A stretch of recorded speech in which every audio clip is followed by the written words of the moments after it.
Hello and welcome to part 3 in our series on the visual effects of the Infiltrator tech demo. Today we're going to take a look at the fireball effect that was seen about halfway through that demonstration, and joining me is senior visual effects artist Francois Antoine. Hey Francois. Hey Zach, how are you? Doing well. So why don't you start by telling us a little bit about yourself? Sure, so before coming to Epic, I worked in film visual effects for 10 years. And I'm excited about this demo today because we're going to be showing an explosion which uses some of the same techniques that we use in film visual effects. So can you maybe give us a kind of an overview of what's so special about this effect? Well, we had to create this explosion with a new technique called volume texture. And it's basically a texture that's three-dimensional. And that in combination with GPU particles allowed us to create what we call our volume explosion. Traditionally, sprite-based explosions don't have that cohesive feel. But the volume explosion kind of overcomes those limitations and gives the impression that it's really rolling through the geometry and expanding. So the first step was to create the data for the volume explosion. And for that, I went into 3D Studio Max and used the Fume Effects plugin to generate a 3D fluid simulation. And you can see that here we imported the geometry from Unreal Engine and using FBX. It actually saves the placement of all the geometry and also allows you to import camera with the camera angle and the different lens settings. Which I imagine would be useful here, where you kind of need to wrap a fluid simulation around that. Yeah, absolutely. Actually, having the camera allows you to really customize and animate to the camera, which can be a big time saver, so you don't waste time animating things that won't be seen on the camera.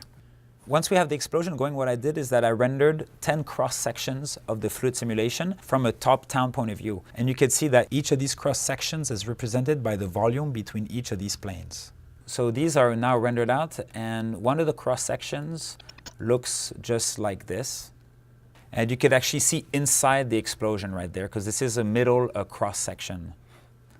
All right, so once I had all these cross-sections rendered out, I brought them together inside After Effects.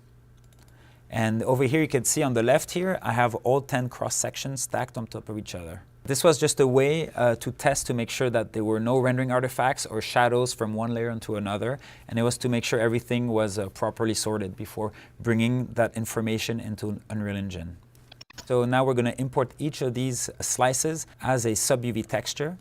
So this is one of the bottommost layers. You can see the cross-section for each of the frames of the render. And I imagine this would be one of the lower slices. That's exactly right. As the explosion moves up, it just leaves behind smoke. So what we could do is look at one of the higher level fireball slices.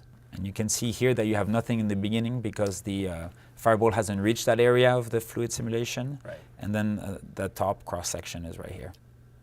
So the next step is to recreate the information between each of these slices. So here we are inside the material that we wrote. You can see here there's a node called the volume texture sample, and this is where we create the 3D volume texture. It is also a function, as you can see, it's highlighted in blue. A function is basically a network of nodes that can be reused very easily, kind of like a snippet of code. And this was created by artists. You didn't have to bring in a coder to write this. That's right, yes. And that's where the power of Unreal is that we can actually prototype these kinds of features using artist tools. So you could see right here we have more functions, and each of these functions reference one of the slices that we rendered out earlier and brought into Unreal Engine. You also see there's also extra parameters here that artists can set, which is like the XY size of the volume and the slicing between the space between each slices. So a little bit of further customization if you need it later. Yes, and because these are parameters, then they will be exposed to the material instance, which we'll plug in later for the explosion. Very nice. Okay, so you've got your material at this point. What's the next step? So the next step is to actually be able to display that volume texture. Typically, a way to display the volume texture is to ray trace it, but that is very expensive, so we didn't want to use that approach. So instead, what we're using is a point cloud of particles, and what's going to happen is that each of these particles is going to look up a certain point in space of the volume texture and display those color values. So I noticed the particles aren't moving. We're looking at this in wireframe right now. So I guess each one of these is kind of like a static monitor. That's exactly right, yeah. The motion is not in the particles, it is in the texture that is actually animated. So we basically just need a lot of tiny little billboards that will sample that texture and display it. So they're not moving for that reason. So right here, we have about 500 GPU particles, which is our GPU particle system. That's the right amount when we're kind of far from the camera, but here, because we're looking at the explosion pretty closely, I'm going to increase that count just for the sake of visualizing the explosion up close. So 2,000 particles is still very cheap by GPU standards. So now we can see the explosion happening, and if we go to the top view, which is where our camera is for the shot. Oh, that is amazing. You can actually feel it like creeping up at the camera.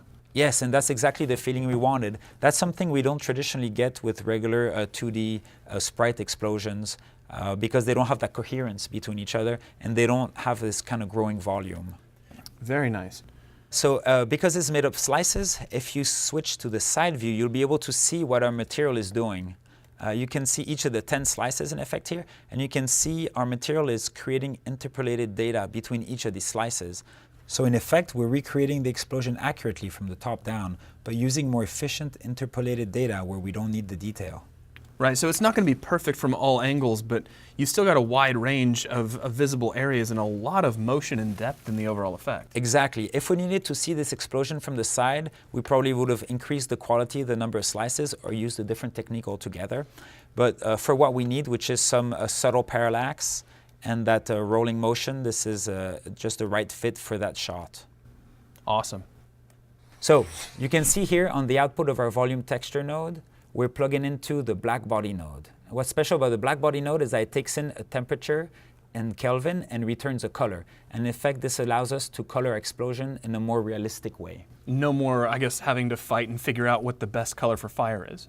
Yes, that's right. Awesome. Okay, so the next step is to get it into the cinematic so we could see it. So I created a number of tracks in the cinematic tool, which is Matinee. You can see I'm triggering the explosion using the toggle track for the explosion. And that's just going to turn on the explosion and that's all? That's correct. That just triggers the explosion and has it running. But because we want it to sit better in the environment, I create also a track with lights. And this is called the explosion light, and that just creates light right here. And it kind of blows out the environment, so you really get the feeling that there's an explosion going off. Mm-hmm. And on top of that, you can see there's a layer of distortion right there. And the distortion is just a sheet that has a distortion material applied to it that sits on top of the explosion and moves up with it. And so as it gets close to the camera, you start getting that feeling of heat and heat shimmer. So if we run through the cinematic, we can see the completed effect. Tell me, how did Unreal Engine 4 enable you to make this effect? Is this something you could have done previously? It would have been hard to do previously because we're using custom material functions in the material expression editor. And on top of that, we need to use GPU particles. Well, Francois, thank you very much for your time, and thank you for joining us. We will catch you on the next Inside Unreal.